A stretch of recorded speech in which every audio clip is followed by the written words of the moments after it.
म आज एकदमै विवादास्पद र डरलाग्दो चाहिँ नि रूपमा ज्योतिषीहरूले डरलाग्दो बनाएको माङ्गलिक दोषको बारेमा केही कुरा भन्न गइरहेको छु।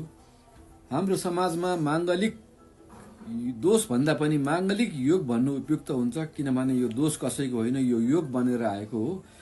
मानिस डराउँछन् माङ्गलिक योगमा। अझ भारतमा त माङ्गलिक भएको महिलाको त बिहा हुनु धेरै गाह्रो हुन्छ, पुरुषको बरु अथवा यताउता गरेर गर्छन्।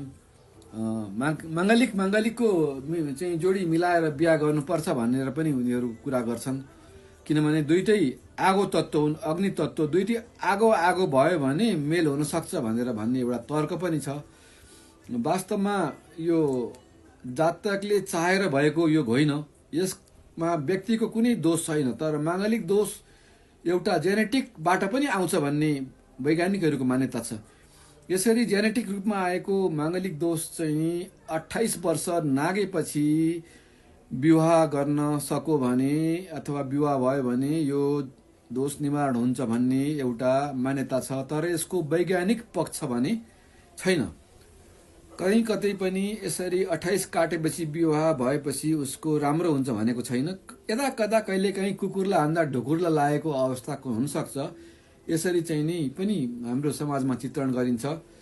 यो 28 वर्षको कुनै यसको आधिकारिक मान्यता छैन, तर यसमा विश्वास गर्न आधार चाहिँ नभएकोले मनोवैज्ञानिक असर भने पर्न सक्छ। जातकको कुण्डलीमा 12 स्थान मध्ये 5 स्थानमा मङ्गल छ भने माङ्गलिक दोष मानिन्छ।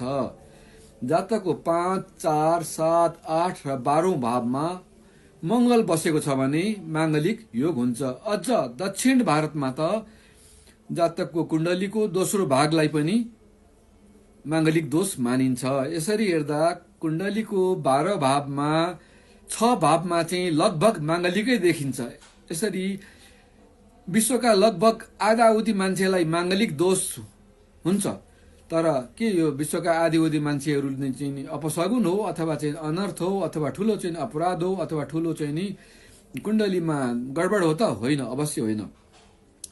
वास्तविक रूपमा भन्ने हो भने कुण्डलीमा 7औं र 8औं स्थानको मङ्गल सबैभन्दा घातक हुन्छ, अरूलाई चाहिँ नि सामान्य रूपमा लिनुपर्ने हुन्छ। स्त्री जातिको 7औं मङ्गल घातक हुन्छ भने पुरुष जातिको 8औं मङ्गल घातक हुन्छ। जहाँसम्म कसैले मङ्गल बसेको ठाउँमा बृहस्पति, गुरु या कुनै अरू चाहिँ नि शुभ ग्रह शुक्र, बुध बस्यो भने